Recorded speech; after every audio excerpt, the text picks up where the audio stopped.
En utilisant ChatGPT, il y a une vérité qui ressort le plus souvent.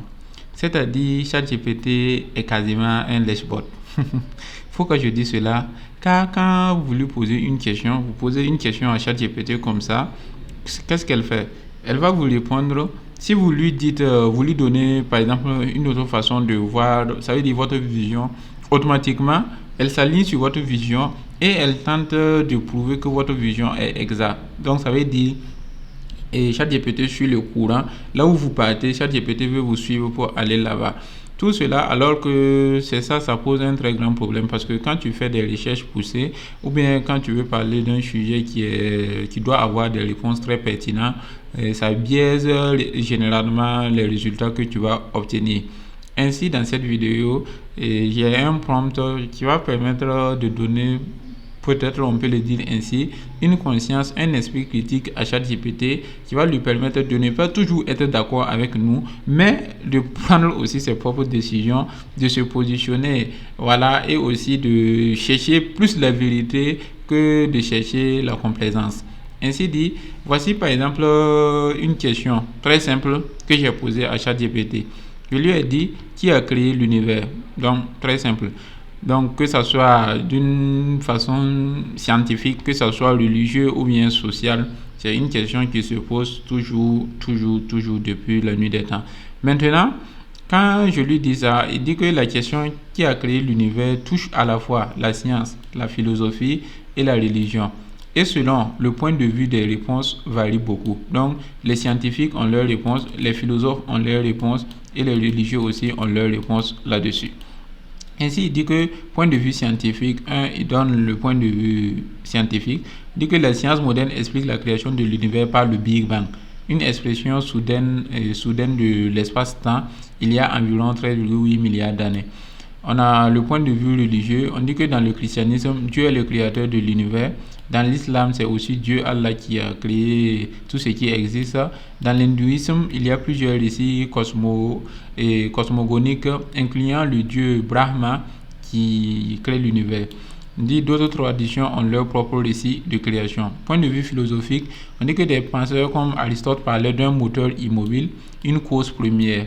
D'autres pensent que l'univers pourrait être éternel ou qu'il pourrait ne pas avoir besoin de créateur au sens humain. Donc, tout dépend, voilà, de ta vision du monde. Donc, ça veut dire ChatGPT me renvoie la réponse à moi. Donc, c'est à moi de choisir. Et selon ce que je vais prendre comme position, ChatGPT va me suivre et puis il va dire que c'est OK. Alors que nous, on ne veut pas cela. On veut donner une certaine conscience à ChatGPT pour que l'IA puisse aussi avoir son point de vue et nous répondre avec les données qu'il a en sa possession, quelle est la réponse la plus plausible. Donc voici le prompt qui est là, je l'ai mis sur un fichier Word. Donc si cela t'intéresse, si tu veux avoir ce prompt là, il suffit seulement de commenter prompt et je vais t'envoyer le prompt sans problème. Ici on dit quoi? Je lui dis: ne te contente pas d'acquiescer à mes affirmations ni de supposer que mes conclusions sont justes. Ton rôle est celui d'un partenaire de joute intellectuel, non d'un assistant docile. Chaque fois que je présente une idée, fais ce qui suit. Voilà, je lui dis ce qu'il doit faire. En premier lieu, il doit analyser mes postulats. Ça veut dire parce que chacun a ses biais et selon l'environnement là où tu as grandi, ton entourage, tout ça, chacun a déjà ses biais qui sont déjà là. Donc c'est ça, je lui ai dit d'analyser mes postulats. Je me positionne sur quoi d'abord? Donc du coup, c'est qu'est-ce que je tiens pour acquis sans preuve et qui pourrait bien ne pas être vrai. Par exemple, le fils d'un scientifique, lui, il a déjà sa théorie du Big Bang qui est déjà calée. Tu ne peux pas le faire quitter. Pour lui, c'est déjà un acquis. Voilà, l'univers a été créé depuis 13,8 milliards d'années avec le Big Bang, l'explosion, tout ça. Donc, alors que pour l'enfant d'un religieux, il n'y a pas de discussion, c'est Dieu qui a créé l'univers. Voilà, donc du coup, dans chaque... et je vais dire, en fonction de l'environnement là où toi tu es né, la réponse se pose différemment. En deuxième lieu, c'est ça que j'ai dit à ChatGPT de l'analyser ça, voilà, tout d'abord.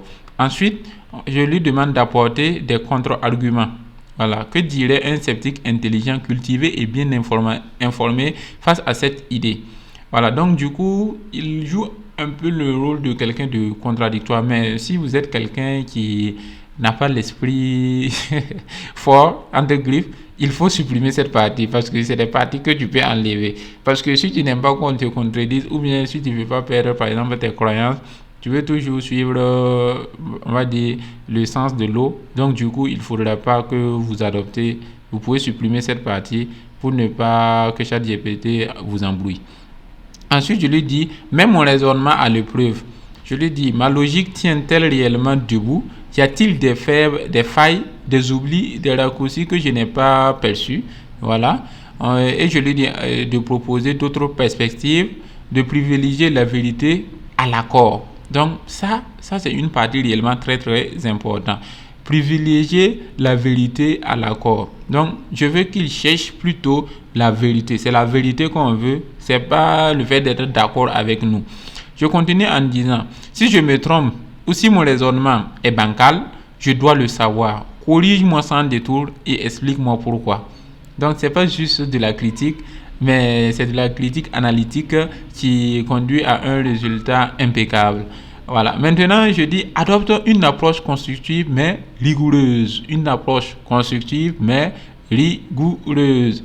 Ça aussi, c'est très très cool. Voilà. Pour finaliser, l'approche constructive qui est très rigoureuse. Il ne s'agit pas de contester pour contester. Voilà. Faut pas aussi qu'il soit quelqu'un seulement qui va à chaque fois dire non, parce que je lui ai dit en deuxième lieu d'apporter des contre-arguments. Non, il faut pas que ça soit du contester pour contester, mais de me pousser à une plus grande clarté, à une meilleure précision, à une honnêteté intellectuelle sans faille.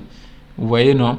Je dis, si jamais je glisse vers le biais de confirmation ou des suppositions non vérifiées, signale-le clairement.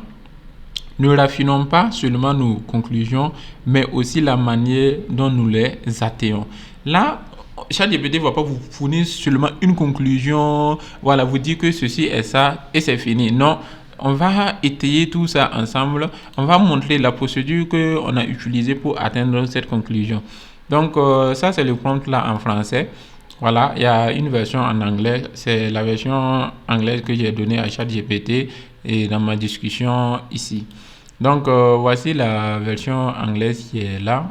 Je pense qu'elle est juste là. Voilà, c'est ça comme ça. Do not simply affirm my statement or assume my conclusion are correct. Donc, c'est la version anglaise comme ça. Et ChatGPT a enregistré ça dans sa mémoire. Donc, il dit qu'il a compris que maintenant, il va challenger les idées, clarifier avec rigueur, interroger les suppositions, tester les logiques et donner des contrepositions entre griffes. Donc, c'est en lui donnant ce prompt, je lui pose maintenant la même question qu'on l'avait posée. Je lui dis, qui a créé l'univers? Et là, la réponse, ça change complètement. Il dit, la grande question, l'énigme des origines. Si je repars dans cette partie, on dit la question de qui a créé l'univers touche à la fois science, philosophie. Bon, c'est un peu la même chose dès le début, mais avançons un peu. On dit qui a créé l'univers. Voilà une interrogation qui secoue les trônes des dieux, des équations des physiciens, des poèmes mystiques. Mais plutôt que d'y répondre trop vite, mettons cette question à l'épreuve. Analysons-la comme un philosophe, voilà, et défions les sceptiques. Sculptons-la comme un maître forgeron de la pensée. Donc, du coup, on va analyser réellement la question. Tout d'abord, la supposition implicite, en posant le qui. Le fait que j'ai dit qui a créé l'univers, je suppose déjà que c'est un humain ou bien, voilà, vous voyez, non? Et en posant qui, tu supposes, directement ChatGPT me dit ça, qu'il y a une volonté, une entité, une intelligence à l'origine de tout. Donc ça, c'est déjà un postulat sur lequel je me base avec la manière de poser la question. Voici mes biais de confirmation qui sont déjà mis en ébranle ici. On dit que l'univers a un commencement clair, un acte initial, une cause unique. que cette cause est extérieure à l'univers lui-même. Ça veut dire l'univers ne s'est pas créé, mais il y a une cause extérieure à la création de l'univers. Mais chacun de ces postulats est philosophiquement et scientifiquement discutable. Alors passons à la lame du doute. Donc, du coup, en concentrant sur ce postulat, le simple fait que je demande qui a créé l'univers, le pronom qui se positionne au début, ça veut dire que je me place déjà dans une catégorie des 3 catégories de cette discussion. Parce que vous savez que, d'autre côté, ChatGPT nous avait dit qu'on a 3 grandes catégories. On a la science, la philosophie et la religion.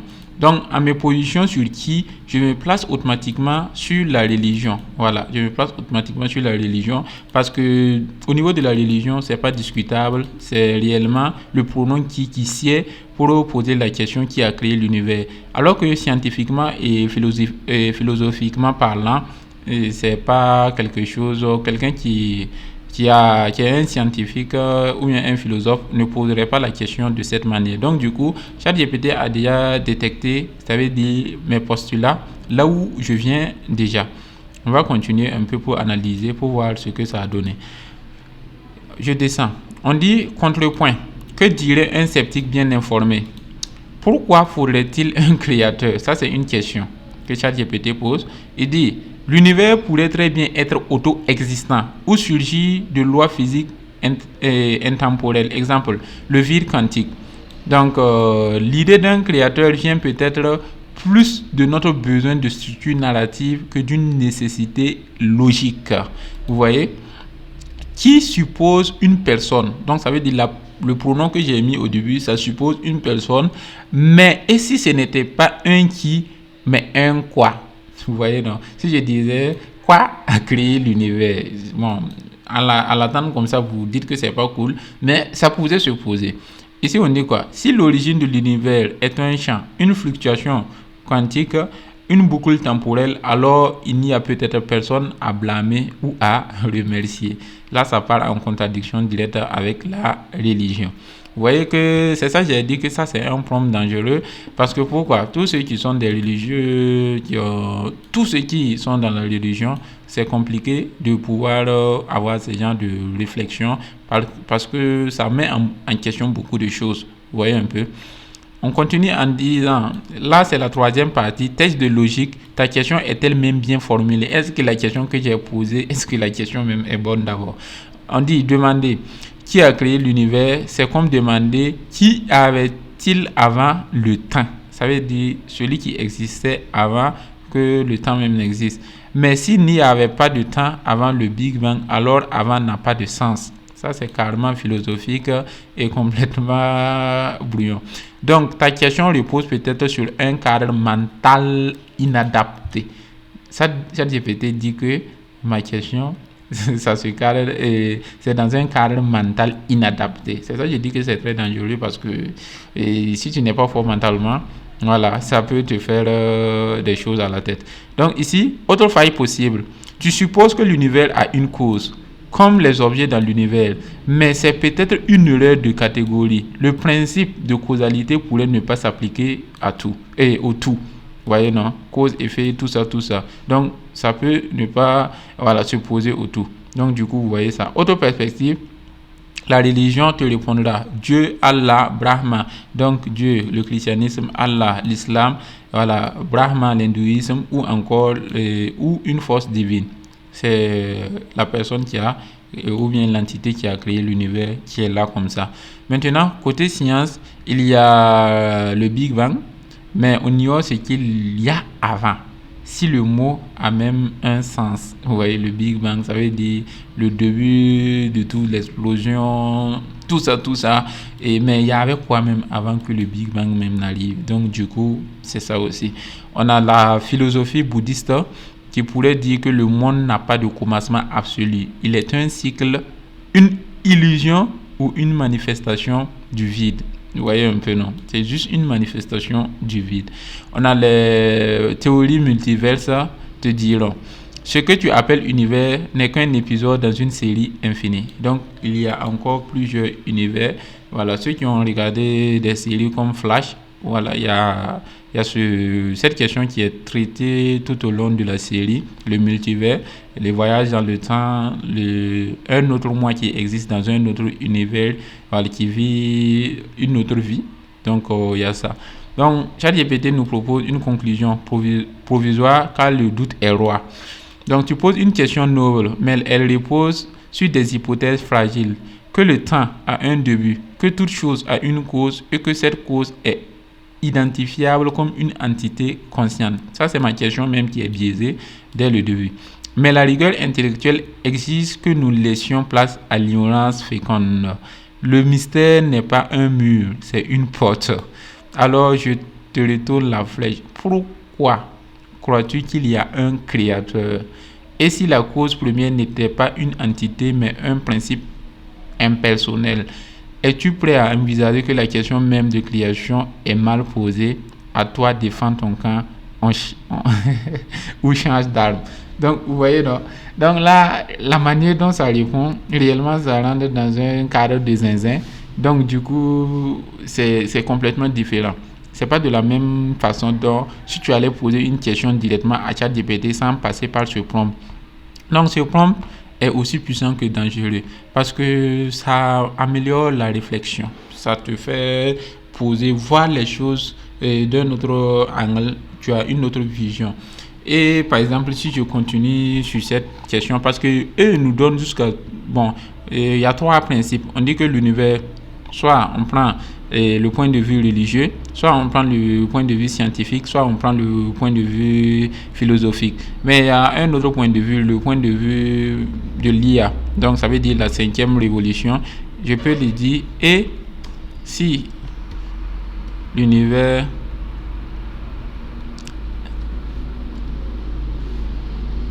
n'était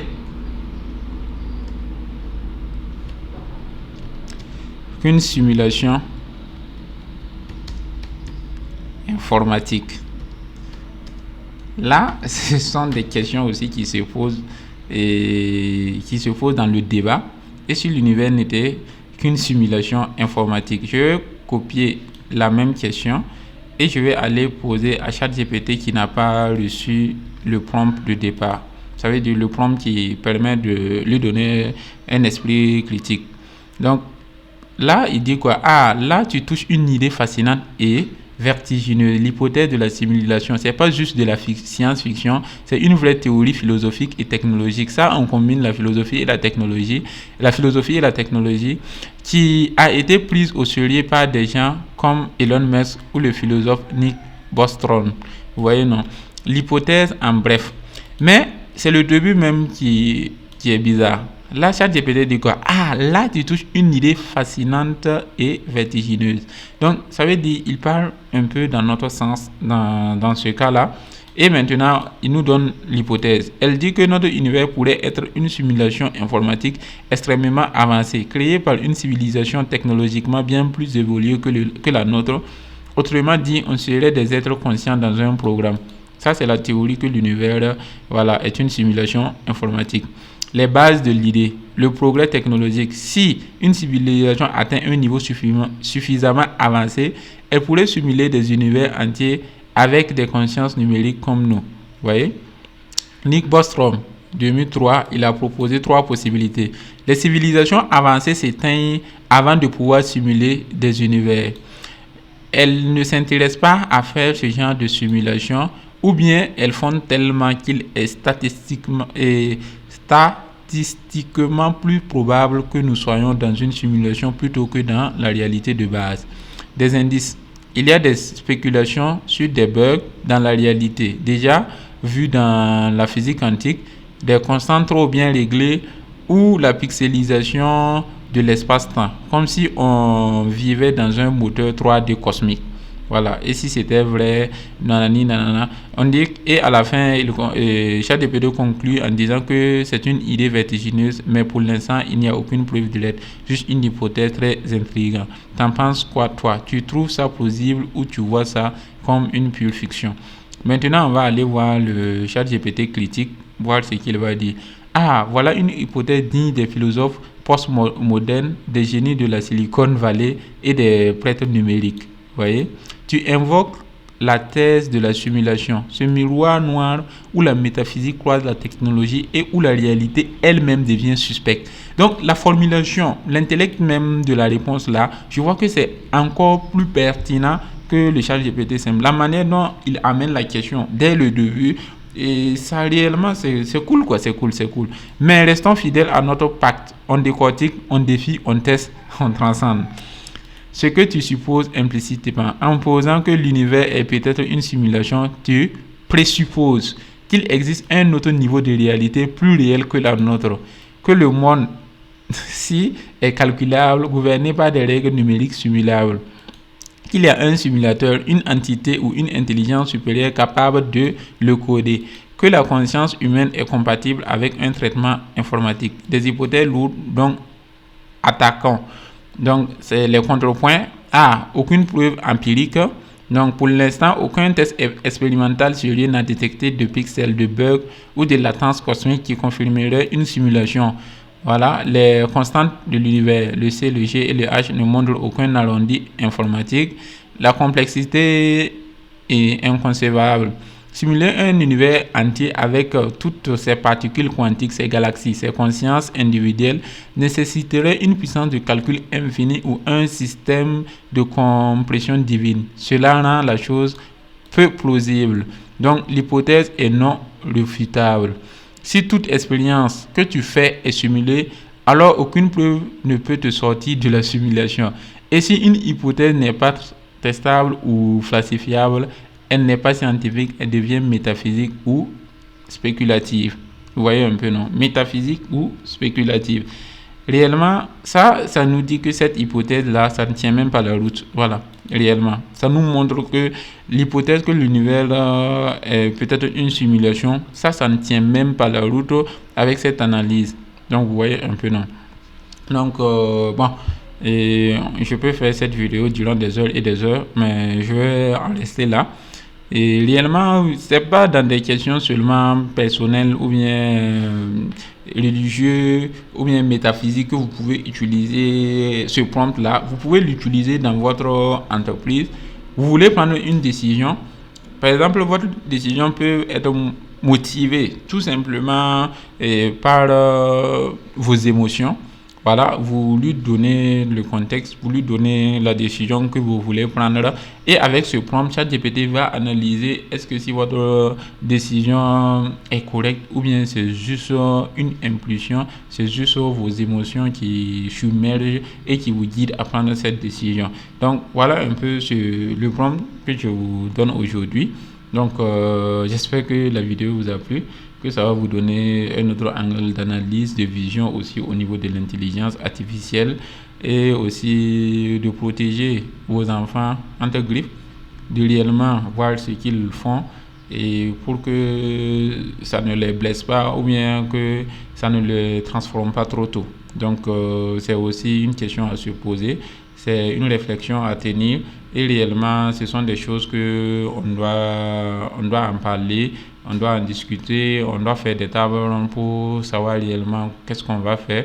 Sinon, laisser ces genres de choses comme ça et pour tout le monde à l'accès, des jeunes, tout, je pense que ça peut créer un véritable problème. Et bon, je vais m'arrêter là. On se dit à bientôt pour une autre vidéo. Ciao, ciao.